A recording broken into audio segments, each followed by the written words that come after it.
again, welcome to the info session. Thank you for coming out. We really appreciate it. All right, so yeah, this is us. I'm Michelle. That's Izzy. Hi. I am a fourth year chemistry major. I am a pre-med, so I'm very sorry for putting that out here. But if you are considering pre-med at all, I've been through all of the required courses. Even with bio, I've done some of that stuff, so I can try to give you the best advice I can now that I'm almost finished. And I'm originally from Cleveland, Ohio. It's like 8 hours away as a drive. It's kind of far, but yeah, I mean, I really wanted to come explore like a different place, so I chose UVA, and I really love it here. And in my free time, I love to bake. It's kind of like the chemistry nerd in me, It's like my personal lab at home. Yeah, all right, Izzy, why don't you introduce yourself? It's a short little drive to Cleveland. Yeah. I don't want to. Okay. Hi, I'm Izzy. My pronouns are also she, her. I am a third year. I don't remember facts about myself. I'm a third year. I'm a CS major. So for those people that said CS, if you guys have any questions about that, I'll definitely be happy to answer that. I am following a cybersecurity focus track though, so if you're interested in more software engineering or DevOps, I could provide some tips, but probably not that much. I'm from Nova Scotia, Woodbridge, Manassas area. So if is anybody from Woodbridge, Manassas? No, I didn't think so. It's fine. I'm an InfoSec analyst intern for the university. So if you guys have questions about campus jobs or through Handshake, I can also help you guys through that. And I'm a huge geek, love anime. So if you like anime, we'll get together.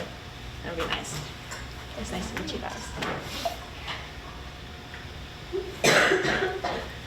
Yay! I'm Bonnie. I'm the educational technologist working downstairs, third floor of the Commons Library called Robson Media Center. Have any of you visited the Robson Media Center before? Okay. Yeah, if you haven't, I strongly recommend you checking out our center.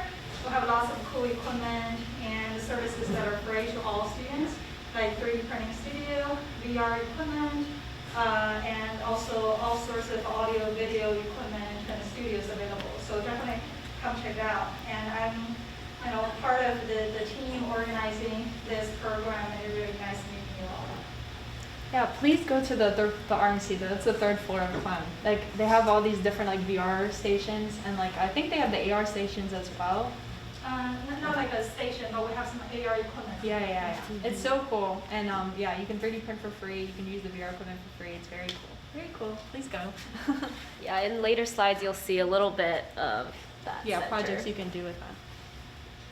All right, so as you can see, why are we even making this program, right? We think that our mission is really, really important. You can see on the side here that the National Science Foundation has found that there might not be actually that much discrepancy between boys and girls and their participation in STEM before undergrad, but there can be discrepancies found during undergrad. So a lot of people might think, it's better to have programs earlier, but we still think that it's critically important here when you're an undergrad to get involved in STEM and especially promote women to get involved with it, because this is a stage in our lives where we're making decisions about what do we want to major in, where do we want to intern, what kind of projects do we want to do.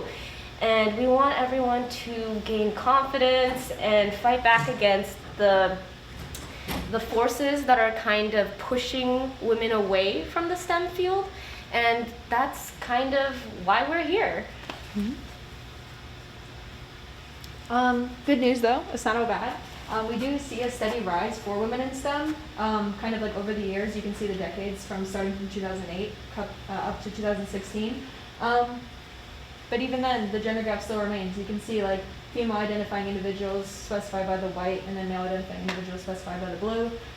It is steadily rising, but it's definitely nowhere close to where we want it to be, which is why we're still trying to encourage this participation and education to get more people that are passionate about STEM, want to be in STEM career fields, are able to have those connections and resources to make it happen. So As you can see, we have some statistics here, specifically at UVA and then as well as nationally. You can see that 21% of women make up engineering programs at the undergraduate level at universities. At UVA, it's a little better, it's 33%, but that's still really not where we want to be, especially considering that UVA does have a majority, right, of women over men just in our student population, and 33% is nowhere close to that breakdown. And we also have, more specifically, this is an example with computer science, so Izzy's field. And you can see that's even lower than the previous slide. So that's about 18% nationally, and then 29.5% here at UVA.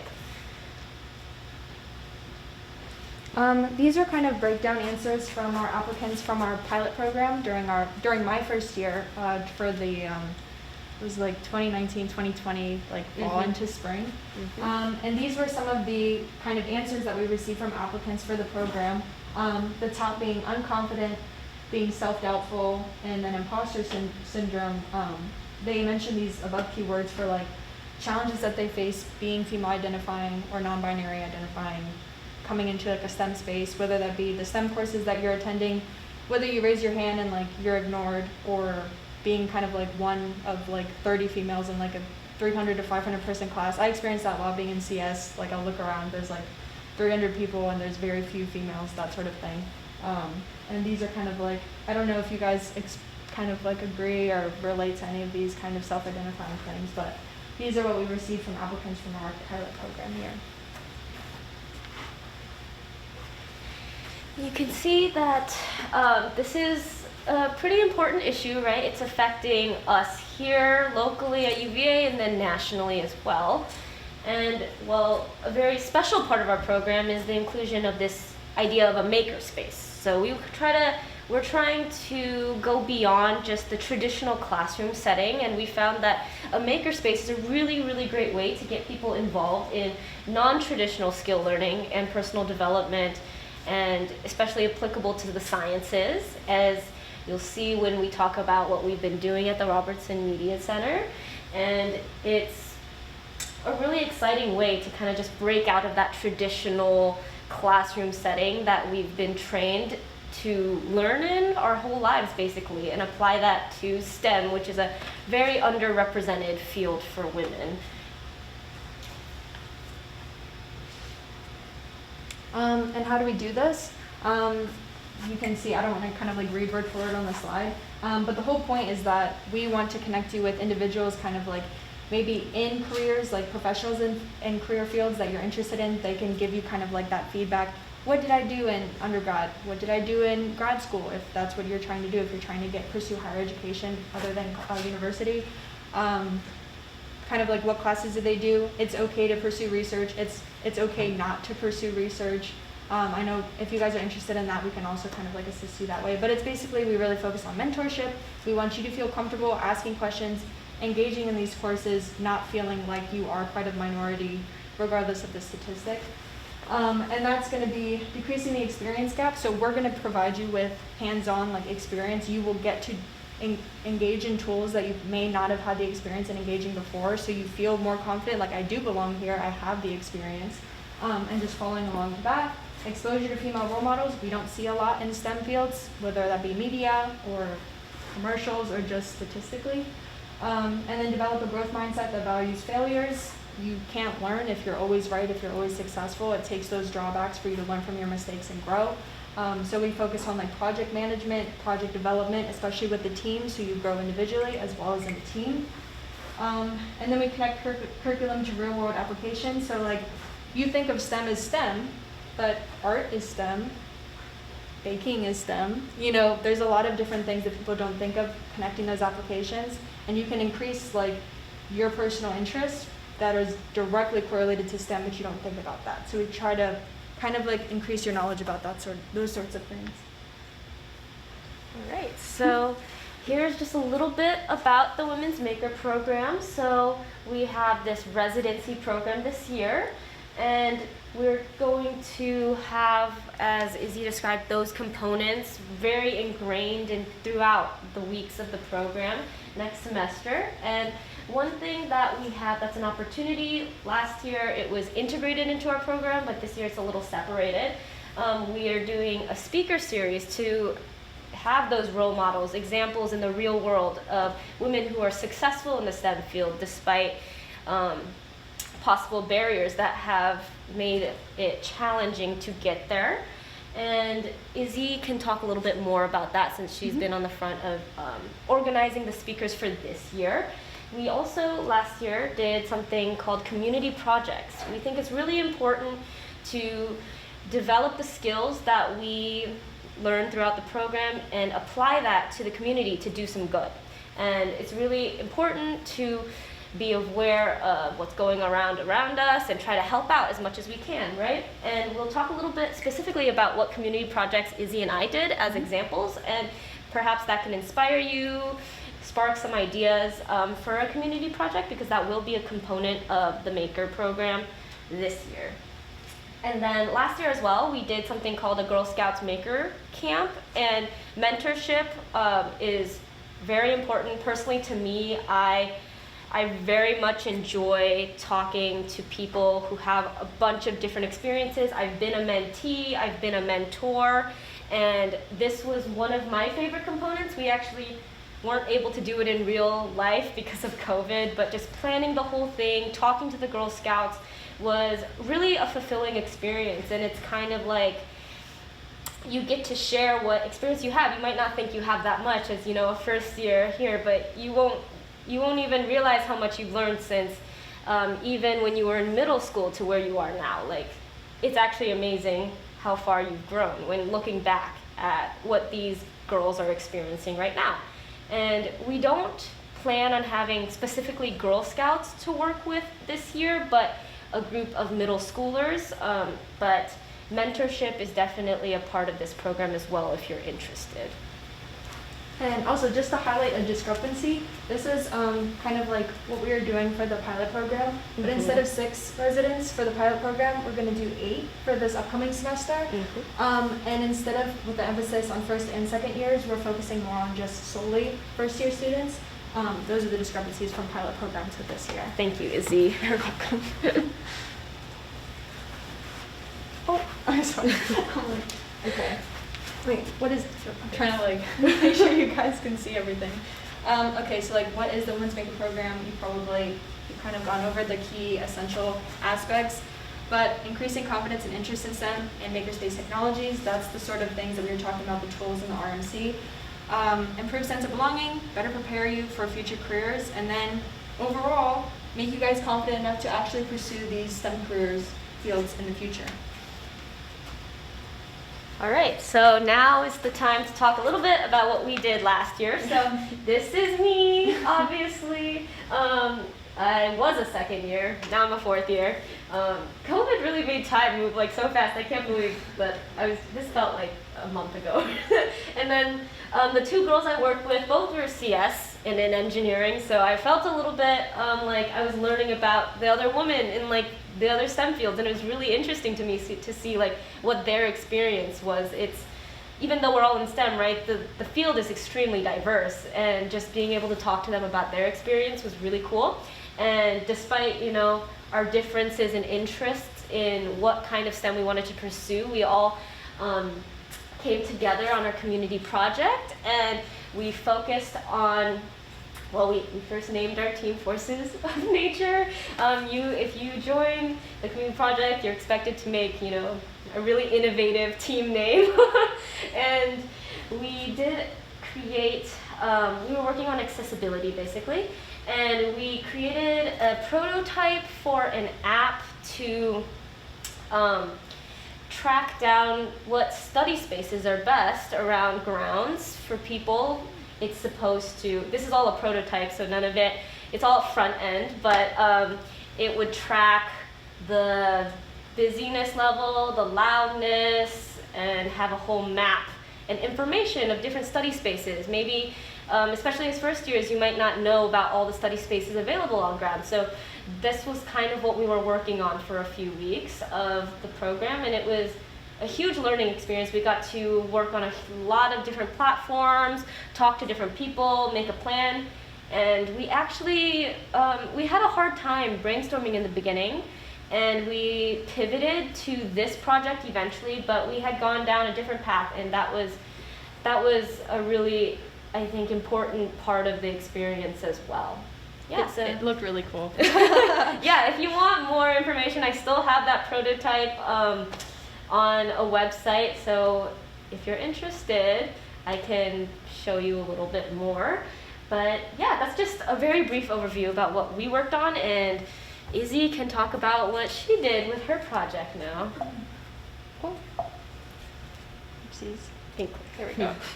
And one cool thing about the end of the end of the semester during the final showcase, like once you get to kind of show your community project, you have all these like researchers and professionals that can give you direct feedback on your project. Like, this seems really implementable. This maybe not so much. What did you guys think about this? We can assist you forward if you have any questions or concerns, and like they encourage you to continue that maybe above prototype further on. It's a really cool addition to the program. I was Team B. We are called the Wahoo Makers. These are lovely people that I worked with. They were second years. I was a first year, now I'm a third year. Our program was our project was focused on sustainability. And so what we ended up doing was we were trying to, have you guys, okay, so I heard like Bonnie Castle, that sort of, I don't know if you guys have eaten at the castle yet. Okay, I'm seeing like a lot of nods. If you haven't, they have really good food, so I recommend going there. But our project, so like the whole point of the community project is like, what's something that we could work on that has a direct or kind of like an indirect benefit to either the Charlottesville community at a large or maybe the UVA community.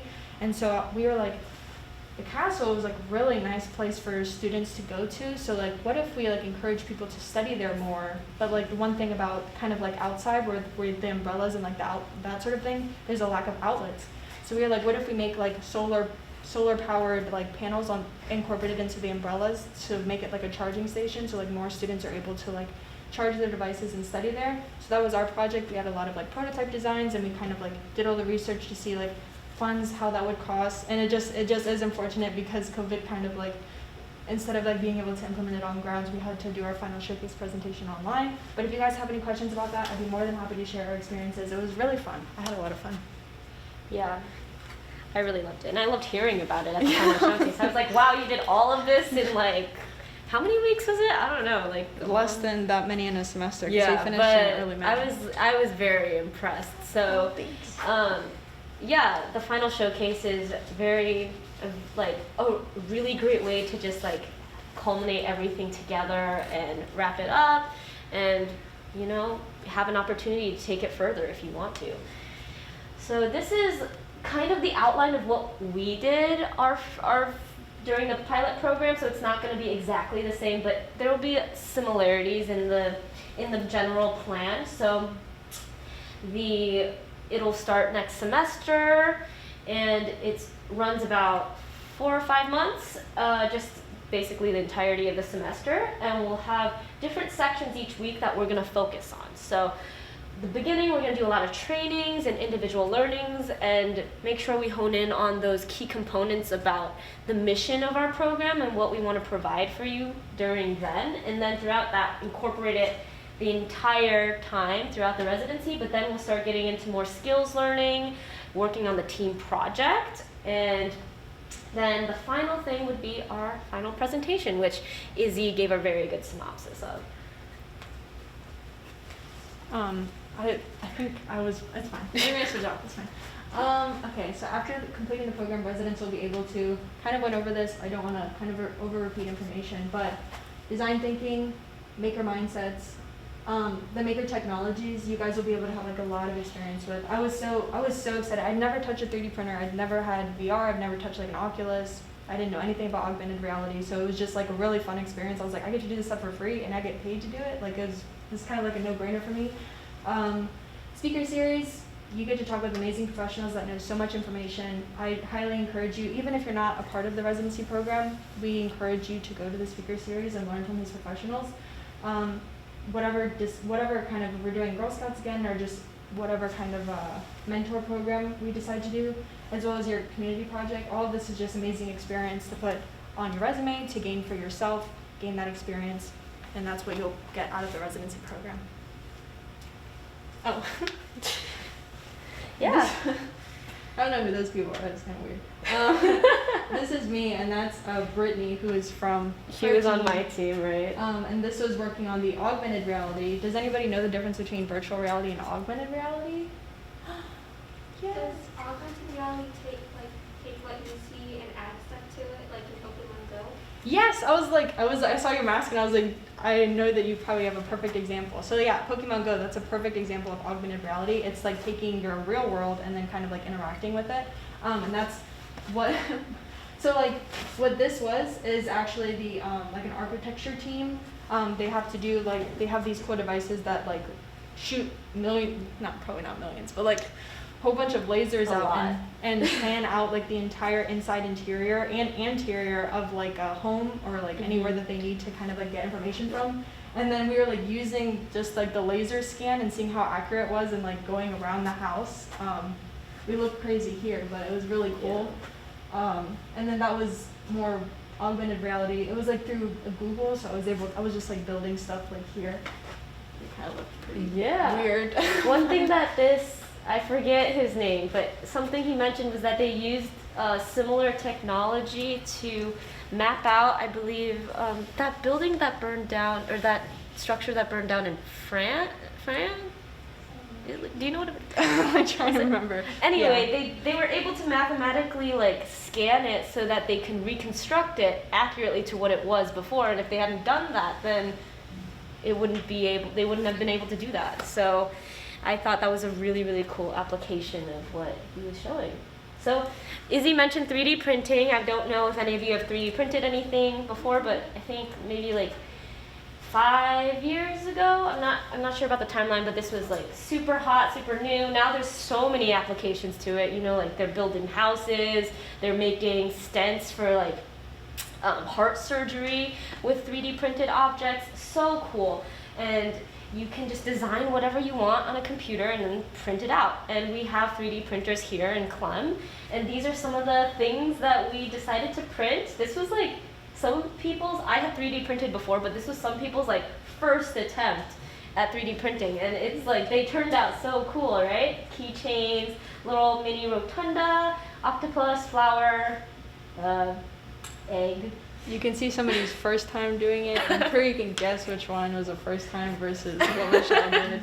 Anyway, I'm pretty sure most of these, like most everyone had found like these designs already on the internet, but you can also design your own, obviously. That'll take a little bit more time, but they have a lot of resources online. So this is just an example of some of the makerspace technology that we were exposed to. Oh, this is me. I was recording her. Excuse my hair in the back. But yeah, Izzy was recording me. This is it's kind of hard to like figure out VR in the beginning and like just position yourself. But no, this is actually so fun. We weren't even. It's so cool. Like we were supposed to build like. We weren't even supposed to be doing anything here. Actually, this was just we were like, oh, let's just go hang out in the RMC and play on the VR. VR set.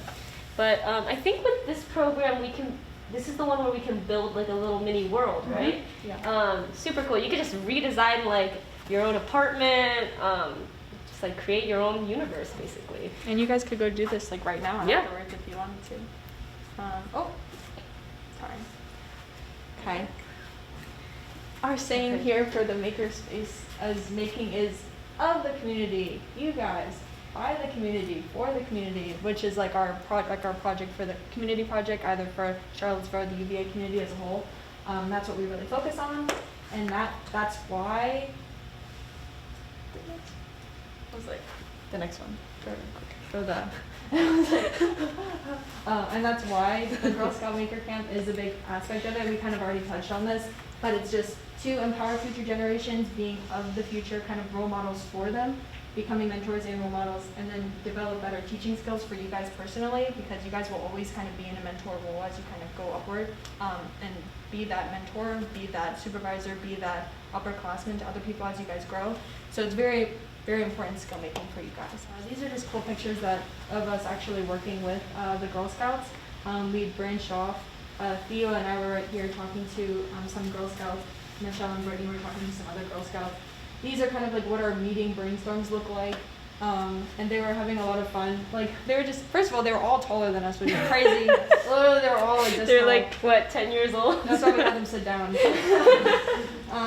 But they were just having so much fun with everything. It was really cool to see them like super excited. Like, I was super excited to deal with everything. And like we had them play for the VR. We actually had to cut them off because they were like they were like competing with each other and like playing for so long. They didn't want to leave. Yeah, they're like, okay, like, my turn. Like, oh, we don't have that much time. All right, so that brings us to this.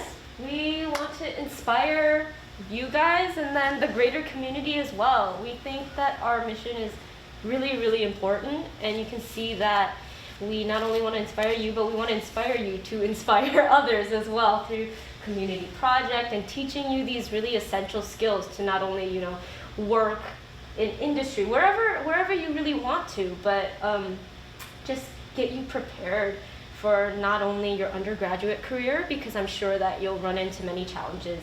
And Izzy and I are definitely here with our experience to try to help you out as much as possible. But then also we want you to look beyond undergrad, right? It doesn't stop here. So we want to create a good foundation and base for everybody, and then prepare you guys for what's to come in the future, and hopefully set you up for success.